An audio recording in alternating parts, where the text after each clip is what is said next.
भाई साहब आप बैठ जाइए, बैठिए। जो लोग उधर खड़े हैं तो आकर बैठ जाएं, अगर नहीं बैठना है तो घर जा सकते हैं। बैठ जाइए, बैठ जाइए भाई साहब, बैठ।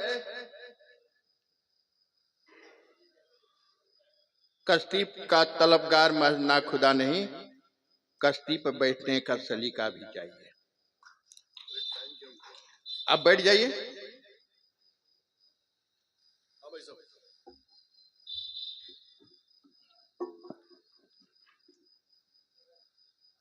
भाई साहब आपकी बहुत बड़ी जिम्मेदारी है। ए, इधर सुनिए, बैठ जाइए, आइए बैठिए।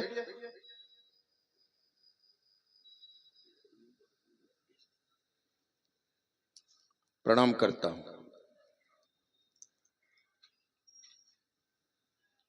इस धरती की आस्था, रामलीला का पवित्र मंच है, जहां से शुरू होती है हमारे स्वाभिमान की गाथा, हमारे हिंदुस्तान के गौरव की गाथा। महनीय लोग बैठे हुए मेरे सामने, जितने लोग हैं मेरे लिए बहुत काफी है, क्योंकि कविता भीड़ की चीज नहीं होती, कविता नीड़ की चीज होती है।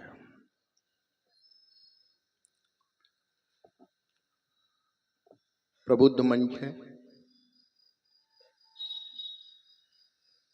गीत गंधर्व राजकिशोर राज से कवि सम्मेलन प्रारंभ हुआ, सरदार जी तक जाकर के कवि सम्मेलन खत्म हुआ। और मैं ये कहता हूं कि सरदार के बाद हिंदुस्तान भी खत्म हो गया।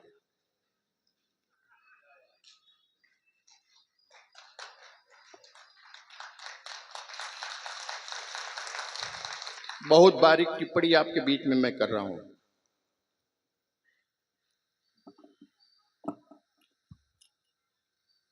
मुझे ऐसा लगा जैसे ये आजादी के बाद का सरदार नहीं है, आजादी के पहले का सरदार है।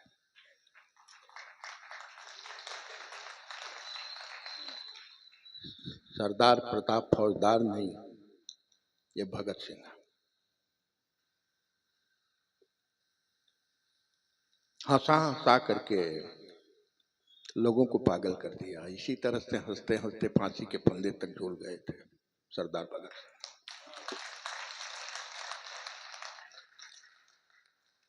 2 घंटे के बाद बेटे को फांसी लगने वाली है। थोड़ी सी बात कर रहा हूं आपसे। जमील भाई,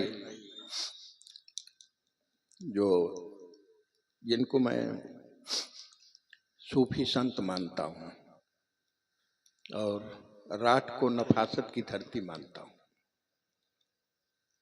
आज उस मुकाम पर, उस जगह पर आकर मैं खड़ा हूं, तीसरी बार आया हूं। महक उठता है मेरा गांव सारा ईद होली पर। नफासत की धरती है, इसलिए कहता हूं, मिसरों से अपनी बात प्रारंभ करता हूं, फिर सरदार की बात करूंगा। तेज नारायण बेचैन, जो व्यंग शिखर हैं और जिनको पूरी दुनिया जानती है, आज उस मंच का संचालन कर रहे हैं। 2 हमारी कीर्तिमान कवित्रियां हैं इस मंच पर, सुमन दुबे और डॉक्टर कीर्ति काले, मर्दन मार्तंड जी। महक संभालना पंक्तियां रात वालों अपने लिए, चापलूसी नहीं कर रहा हूं, हकीकत कह रहा हूं, क्योंकि तोड़ने का चलन पुराना है, तोड़ने का चलन पुराना है। आओ हम जोड़ने की बात करें।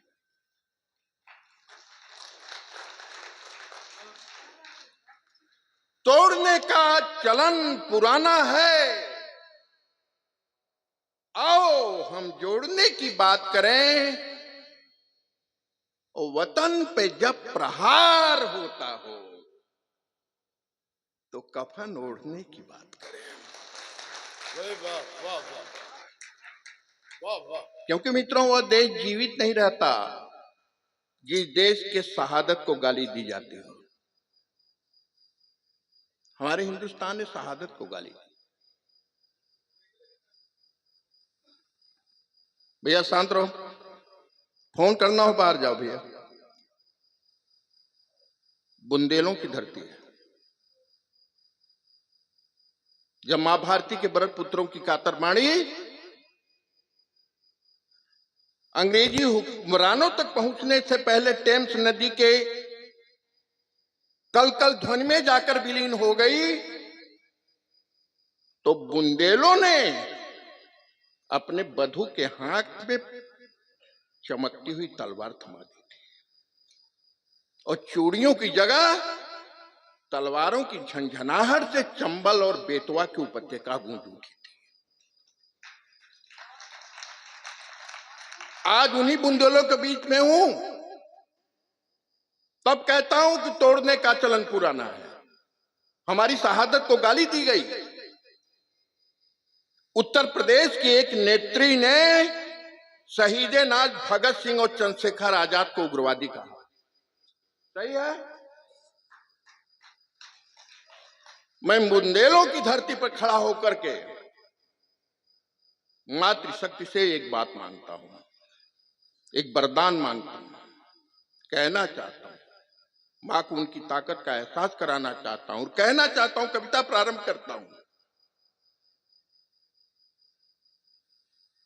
कि छत्रपति शिवराज की रणचंडी के चित्तौड़ की तुलजा भवानी,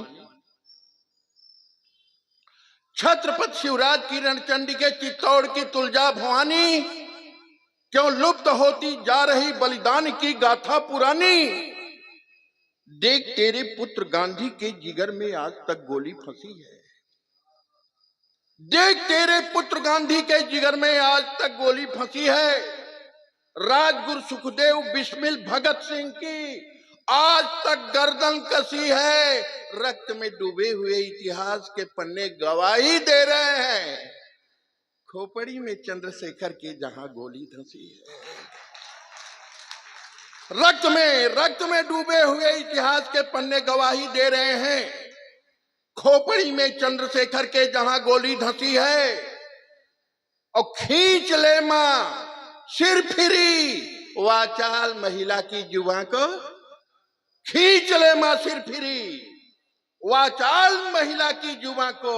आज जो बेशर्मियत की पार वादी कर रही है, खींच ले मां सिर फिरी वाचाल महिला की जुबां को।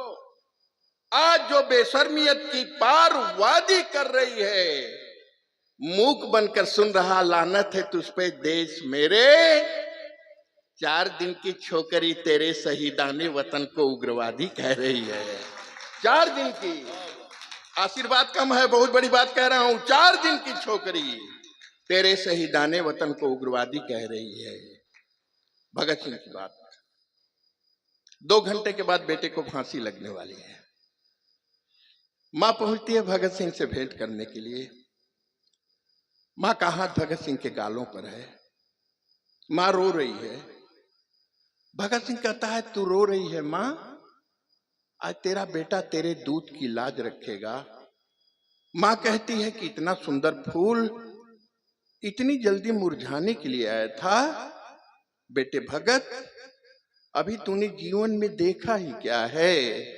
भगत सिंह कहता है कि ये तो तू झूठ कर रही है मां। सच पूछो तो मैंने तुझ जैसी वो मां देखी है जिसने मुझे ये सिखाया कि बेटे वतन की आन पर एक बार मरना 100 जन्म के बराबर होगा। इसीलिए मैंने कहा कि आजादी के पहले का सरदार है, आजादी के बाद वाला सरदार। अभी तेज भैया कह रहे थे वो बोलते नहीं थे। मैंने उनसे कहा पप्पा बोलते नहीं? क्या नहीं बोलता राजन जी। मैंने कहा क्यों? कहे मेरी माँ ने संस्कार सिखाया। मैंने कहा क्या? भगत सिंह की मां ने संस्कार सिखाया कि बेटे वतन की आन पर एक बार मरना 100 जन्म के बराबर होता है। आजादी के बाद वाले सरदार से मैंने पूछा कि आप बोलते नहीं, कहे मेरी मां ने संस्कार सिखाया। मैंने कहा क्या संस्कार सिखाया? सरदार जी ने कहा कि मां ने सिखाया मुझे कि बेटे खाते वक्त बोलना नहीं चाहिए। अरे यार, आशीर्वाद कम है यार, आशीर्वाद कम है, बहुत बड़ी बात मैंने कह दिया। मित्रों, 1947 को हमें आजादी मिली, लेकिन आज 76 साल हो गए, उस आजादी का सवेरा हमको और आपको देखने को नहीं मिला। क्या देखा 76 साल में? हमने सामाजिक न्याय को पंगु होते हुए देखा। हमने कूड़े के ढेर पर दाना बीनते हुए नंग धड़ंग बचपन को देखा। हमने पेट खलाए हुए पत्थर तोड़ते हुए मजदूरों को देखा। भूख से बिलबिलाते हुए किसानों को देखा। लहू लुहान अवस्था में सांप्रदायिक सद्भाव को देखा। लोक लाज हया के बटन को खोलते हुए गांव को देखा।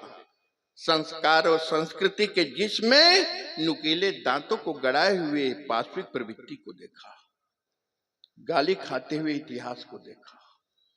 जलते हुए तिरंगे को देखा। बिलखती हुई आजादी को देखा। गरीबों का घर जलाते हुए गांधीवादी को देखा। बिलखती हुई आजादी को देखा, गरीबों का घर जलाते हुए गांधीवादी को देखा, और फांसी लगाते हुए किसान अन्नदाता को देखा, और सरहद पे शहीदों के लाशों से लिपटकर फूट फूट कर रोती हुई अपनी भारत माता को देखा। सरहद पर शहीदों की लाशों से लिपटकर फूट फूट कर रोती हुई अपनी भारत माता को देखा। कमलेश राजहंस धीरे धीरे औकात पर आ रहा है। मित्रों, मैं गवर्नमेंट कॉलेज में प्रिंसिपल था। एक बच्चे ने मुझसे पूछा, जमीन साहब, कि सरहद पे किसी नेता का बेटा शहीद क्यों नहीं होता? यह रामलीला का मंच है, प्रबुद्ध लोग बैठे हुए हैं, राष्ट्रवाद बैठा हुआ मेरे सामने। प्रश्न है कि नहीं है? एक बच्चे ने मुझसे प्रश्न पूछा कि सर, सरहद पे किसी नेता का बेटा शहीद क्यों नहीं होता? मैंने कहा बेटे, पवित्र स्थानों पर बेशर्म के फूल नहीं चढ़ाए जाते। पवित्र स्थानों पर बेशर्म के फूल नहीं, पवित्र स्थानों पर बेशर्म के फूल नहीं चढ़ाए जाते। एक लड़के का विषय ज्ञान लेने के लिए मैंने उससे प्रश्न किया, इस मुल्क की तबाही कितनी करोगे? और सुना आ रहा हूं धीरे धीरे। अब एक साथ मुझे बीवी से किसी कविता कवि की भैया कहाँ जा रहे हो? है? मेरी कविता पर करना था तुम? यह है यार, पवित्र स्थानों पर बेशर्म के फूल नहीं चढ़ाए जाते। एक बच्चे का विषय ज्ञान लेने के लिए मैंने उससे प्रश्न किया, बेटा इधर देख। एक बच्चे का विषय ज्ञान लेने के लिए उससे मैंने प्रश्न किया, अभी सरदार जी तिरंगे का 3 रंग बता रहे हैं। एक लड़के से मैंने पूछा कि तिरंगे में कितने रंग होते हैं? उन्होंने कहा सर 5 रंग होते हैं। मैं उसको मारने के लिए दौड़ा लिया। मैंने उसको मारने के लिए दौड़ा लिया। मैंने कहा बदतमीज, तिरंगा 3 रंग का होता है, तू 5 रंग करता है। क्या नहीं सर 5 रंग होते हैं। मैंने कहा सिद्ध कर, बहुत पीटूंगा। उसने कहा सर ऊपर का केसरिया 1, नीचे का हरा 2, सफेद 3, चक्र 4। मैंने कहा 5वां बता। उसने कहा सर लाल रंग का धब्बा। मैंने कहा लाल रंग का धब्बा कैसा? बच्चे ने कहा सर, पापा जब सरहद से शहीद होकर लौटे थे तिरंगे में लिपट कर, तो उस तिरंगे पर उनके खून का धब्बा था। उसी दिन से मैंने जाना कि तिरंगे में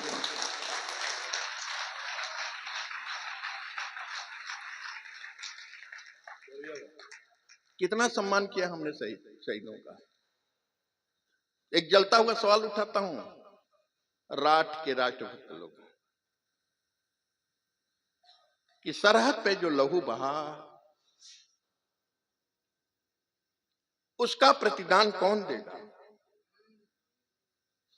सरहद पे जो लहू बहा उसका प्रतिदान कौन देगा? जिस आंचल का दीप बुझा उसकी संतान कौन देगा? सरहद पे जो लहू बहा, भैया बैठ जाओ यार, ये क्या, बैठ जाओ। सरहद पे जो लहू बहा उसका प्रतिदान कौन देगा?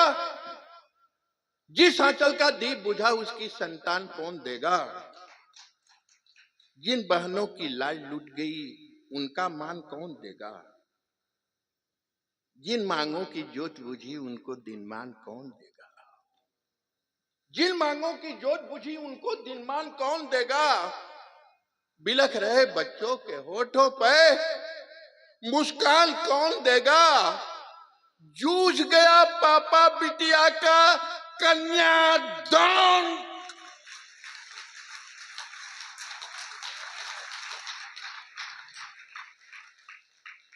सरहद पे जो लहू बहा उसका प्रतिदान कौन देगा? जिस आंचल का दीप बुझा उसकी संतान कौन देगा? जिन बहनों की लाज लूट गई उनका मान कौन देगा? जिन मांगों की जोत बुझी उनको दिनमान कौन देगा? बिलख रहे बच्चों के होठों पे मुस्कान कौन देगा? जूझ गया पापा बिटिया का कन्यादान कौन देगा? आपको साथ लेकर एक गाली दे रहा हूं। जूझ गया पापा बिटिया का कन्यादान कौन देगा? गुंडों की रखेल संसद तुझको सम्मान कौन?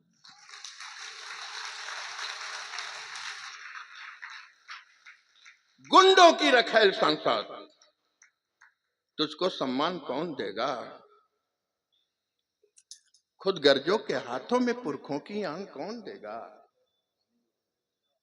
ऐसे लोगों के कहने से अपनी जान कौन देगा? सरहद जब आवाज लगाएगी बलिदान कौन देगा? अरे यार इस हिंदुस्तान में शहीदों की शहादत का सबूत मांगा। हिंदुस्तान अभी जिंदा है। इसकी शुरुआत 1947 में हो गई। राष्ट्र के प्रबुद्ध लोगों, भदौरिया जी बैठे हुए हैं, जमील राठवी जी बैठे हुए हैं, बादल जी बैठे हुए हैं, सारे लोग बैठे हुए हैं। हिंदू शोणित की लाली से झेलम का पानी लाल हुआ। लाशों के सौदागर बोलो क्यों तुझको नहीं मलाल हुआ? 48 का खूनी मंजर अब भी अतीत दोहराता है। घायल खंडित भूगोल मेरा उस दिन की याद दिलाता है जब सिंध हो गई लाल लाल हिंदू शोणित की लाली से, और खिले फूल जब अलग हो रहे थे रिश्तों की डाली से। सौहार्द प्रेम का कत्ल हुआ नानक कबीर की धरती पर। आजादी बिलक बिलक रोई थी असहायों की अर्थी पर। इतिहास खड़ा हो देख रहा था अपनी रोक उस आंसों को। भूगोल गिन रहा था उंगली पे असहायों की लाशों को। कुर्सी पे बैठे हुए लोग घड़ियाली अश्रु बहाते थे। उनका भी हृदय नहीं पिघला जो राष्ट्रपिता कहलाते थे।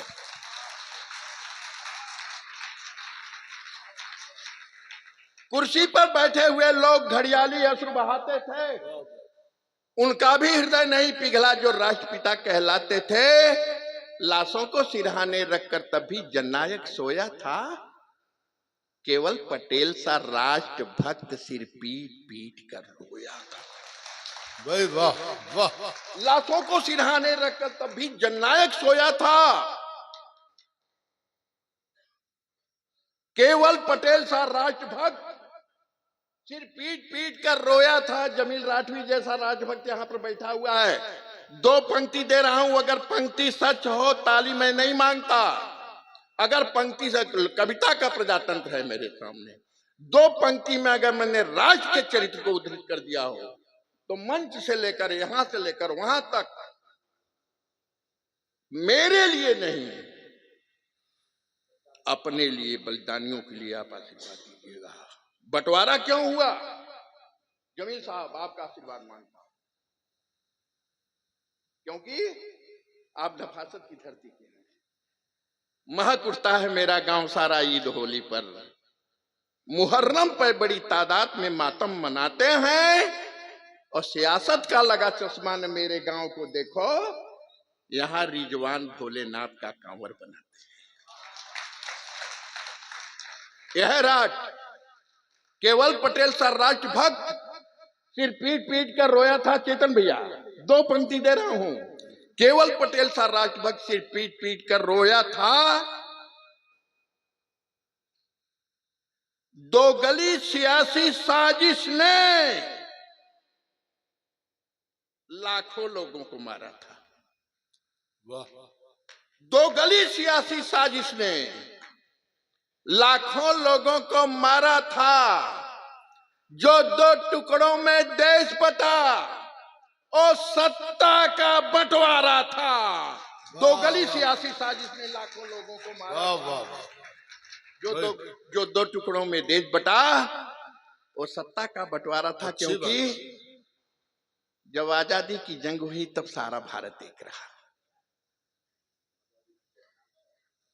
जब आजादी, भैया कोई बात कर रहा है, जब आजादी की जंग हुई तब सारा भारत एक रहा।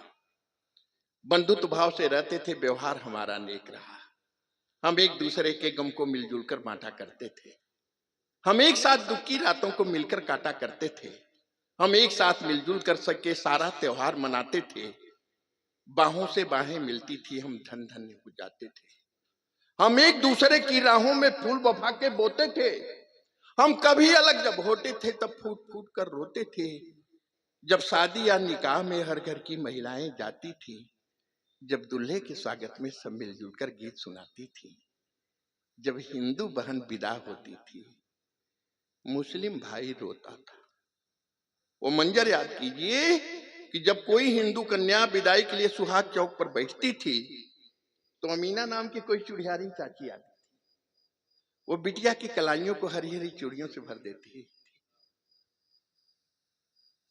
दोनों चुड़ियारी चाची की आंख बिटिया की आंख से मिलती थी। दोनों आंखों से गंगा जमुना की अजस्र धारा बहती थी। चाची रोती थी और बिटिया के लिए मंगल कामना करती थी। चाची गाती थी बिटिया के लिए कि बनो तेरी अखियां सुर में दानी। और वह हिंदू कन्या विदाई का सालजयी गीत लिखने वाली है, बैठी हुई है कीर्ति जी। बनो तेरी अखियां सुर में दानी। और बिटिया जब चाची की गर्दन पकड़ करके फूट फूट करके रोती थी, उसी समय हमारे हिंदुस्तान की कौमी यज्ञहती हमारे सामने आकर के खड़ी हो जाती। जब हिंदू बहन विदा होती थी, मुस्लिम भाई रोता था। जब अर्थी और जनाजे पर हर घर में मातम होता था। जब भाईचारा की गंगा जमुना में लोग नहाते थे। जब एक दूसरे की रक्षा में हम अपना खून बहाते थे। पावन रिश्तों की डाली पर, पावन रिश्तों की डाली पर, पावन रिश्तों की डाली पर ममता की कलियां खिलती थी। तब हम लोगों को एक देखकर सारी दुनिया हिलती थी। आजादी मिलते ही किसने व्यवहार हमारा बांट दिया? किसने अखंड भारत को मेरे 2 टुकड़ों में काट दिया? किसकी साजिश ने भगत सिंह अस्थाकुल्ला में भेज दिया? किसने विघटन का तीर चला मां की छाती में छेद किया? अशफाक, राम प्रसाद बिस्मिल और अशफाक को दोनों को एक साथ फांसी लगने वाली है। शादी की डेट मुकर्रर है। पंडित जी अपनी काल कोठरी में बैठ करके गीता पढ़ रहे हैं। अशफाक जैसा मुसलमान फूट फूट करके रो रहा है। बिस्मिल जी कहते हैं कि डर गया मियां फांसी से? कह नहीं पंडित जी। कह रोता क्यों है? आंखों में मोतिया बिंद लिए हुए 80 वर्ष की बूढ़ी माँ याद आ रही है। नहीं पंडित जी, लाठी टेकता हुआ 85 वर्ष का बूढ़ा बाप याद आ रहा है। नहीं पंडित जी, खिलौने के लिए अब्बा की राह देखती हुई नन्ही सी मासूम बिटिया याद आ रही है। नहीं पंडित जी, गांव के लोग याद आ रहे हैं, रात याद आ रहा है। नहीं पंडित जी, रोता क्यों है? अगर अस्थाक का जवाब भारत माता की जय न बोलने वाला किसी सियासतदान का जवाब हो, तो सियासतदान के गाल पर तमाचा मारते हुए सिर ताली आप बजाइए कि वहां तक वो आवाज पहुंच जाए। राम प्रसाद जी कहते हैं कि रोता क्यों है? अस्थाक कहता है कि पंडित जी, भारत माता याद आ रही।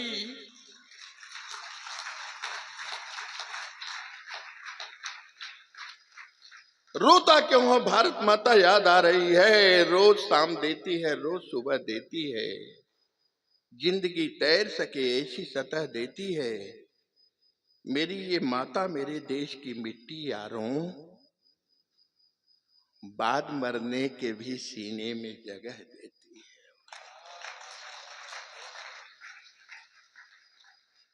पंडित जी कहते हैं रोता क्यों है?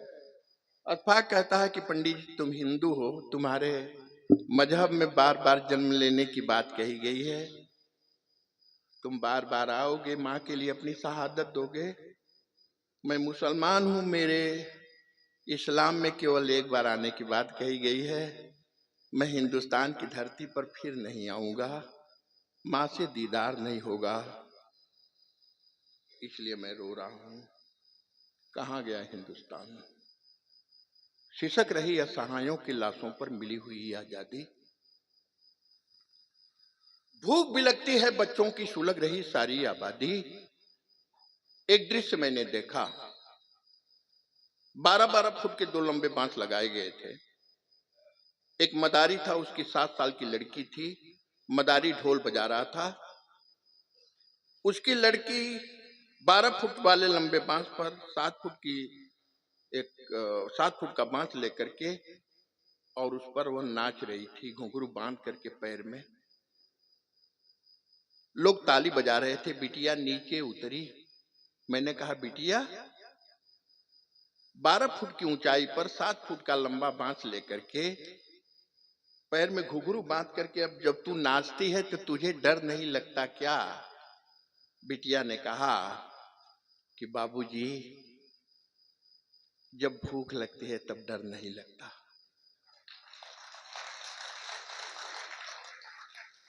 मैं उस धरती से आता हूं जो धरती नक्सल के लिए विख्यात है। क्या होता है नक्सल? रात को बच्चा जब भूख से रोता है, माँ की कलाइयों में अपनी दतुली को गड़ाता है। माँ पूछती है, रोता क्यों है? भूखा बच्चा कहता है, भात भात भात चाहिए। माँ कहती है, मैं भात खिलाऊंगी।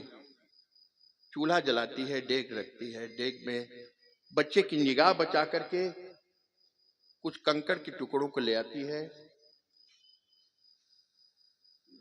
और उस डेग में डाल देती है। बच्चा चूल्हे की लौ देखता है, डेग से उठती हुई भाप को देखता है, और बच्चा फटी चटाई पर फरेब खा करके सो जाता है। ये हिंदुस्तान है। सिसक रही असहायों के लाशों पर मिली हुई आजादी। भूख बिलकती है बच्चों की सुलग रही सारी आबादी। 70 वर्षों से भारत की धरती पे नरमेध हुआ। भैया बैठ जाऊं मैं? नहीं नहीं, वो मैं इस तरह से कविता नहीं पढ़ता। अरे भाई साहब, कोई बात नहीं, वो व्यवस्था के जुड़े हुए लोग हैं। अरे तो दुर्व्यवस्था तो मेरे साथ। कोई एक बार ताली बजा दो। अगर सुनना चाहते हो तो, अगर नहीं सुनना चाहते हो तो मैं बंद कर देता हूं। सुनना है? ऐ सुनना है तो ताली बजाओ।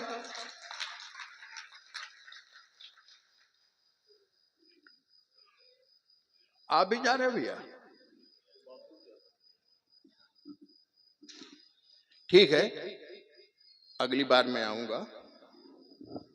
शीर्षक रही असहायों के लाशों पर मिली हुई आजादी, भूख बिलखती है बच्चों की सुलग रही सारी आबादी। 70 वर्षों से भारत की धरती पर नरमेद हुआ, गुंडों की गोली से संसद की छाती में छेद हुआ। धू धू कर इंसान जला पर इनको दया नहीं आई, अबलाओं के अंग कटे पर इनको हया नहीं आई। अमन चैन की इस धरती पर ऐसा खूनी फाग हुआ, लगता था ये देश समूचा जलिया वाला बाग हुआ। अब बेटे हुए अनाथ, बेटियों की इज्जत नीलाम हुई। मेरे देश की राजनीति तो कितनी नमक हराम हुई। कुर्सी के खातिर तूने सारे रिश्तों को तोड़ दिया, आजादी की कश्ती को अधजल में लाकर छोड़ दिया। लोहिया का जनतंत्र कहां है? लोहिया का जनतंत्र कहां है? कहां गया गांधी का सपना? प्रेमचंद का गांव कहां है होता जहां पराया अपना? और कहां खो गया ईद और होली पर बाहों का आलिंगन? कहां गया भाभी के गालों पे नटखट देवर का चुंबन? कहां गए वे पंख पखेरु जो अब नजर नहीं आते? मरने के डर से छुप कर रहते हैं गीत। मेरी फटी हुई छाती में कविता का उपसंहार कर रहा हूं, क्योंकि बहुत ज्यादा लोग आपका खून पी चुके हैं, मैं भी पीना नहीं चाहता। नेताओं ने तो 76 साल तक पिया, अब कमलेश राजहंस थोड़ा सा और पी लेने दो। मेरी फटी हुई छाती ने, क्योंकि एक संदेश देकर जाना चाहता हूं। मेरी फटी हुई छाती ने भारत को इतिहास दिया, राष्ट्र वृक्ष को लहू दिया और धरती को मधुमास दिया। वीरों की गाथा दी हमने, भारत को भूगोल दिया। सारी दुनिया डोल गई जब पौरुष का भूडोल दिया। राष्ट्र धर्म को मान दिया जब देश पुकारा जान दिया। संसद क्या गिन पाएगी जितना हमने बलिदान दिया। राष्ट्र धर्म को मान दिया जब देश पुकारा जान दिया। संसद क्या गिन पाएगी जितना हमने बलिदान दिया। कोख और सिंदूर दे दिया फिर भी है संतोष नहीं, सिद्ध हो गया नमक हलालों का यह भारत देश नहीं। पद ओहदा लेने के खातिर हिजड़े आगे आते हैं, पद ओहदा लेने के खातिर हिजड़े आगे आते हैं। धरती माता के बेटे सरहद पे गोली खाते हैं, पद ओहदा लेने के खातिर हिजड़े आगे आते हैं। धरती माता के बेटे सरहद पे गोली खाते हैं। दो पंक्ति दे रहा हूं, हिंदुस्तान में आज तक ऐसी पंक्ति किसी ने नहीं लिखी, वो पंक्ति मैं आपको दे रहा हूं। और अगर वो पंक्ति सच है तो ऐसा आशीर्वाद मुझे दीजिएगा कि अनपरा तक मैं पहुंच जाऊं, आपके आशीर्वाद के सहारे मैं चला जाऊंगा। पद हटा लेने के खातिर हिजड़े आगे आते हैं, धरती माता के बेटे सरहद पर गोली खाते हैं। यदि मेरी बातें कड़वी लगती है तो तुम माफ करो, यदि मेरी बातें कड़वी लगती है तो तुम माफ करो। संविधान पे धूल जमी है, लहू छिड़क कर साफ करो। संविधान पे धूल जमी है, लहू छिड़क कर साफ करो। संविधान पे धूल जमी है, लहू छिड़क कर। आप लोगों ने मुझे बड़ी देर तक झेला और मैं आपको प्रणाम करता हूँ। बोलिए आज के आनंद की जय। सच्चा है अपना प्यार तो किस जहां का डर, गुल बन के गुलिस्ता वफा में फिर से खिलेंगे हम। और इस बार भी छुड़ रहे हैं तो कोई गम नहीं।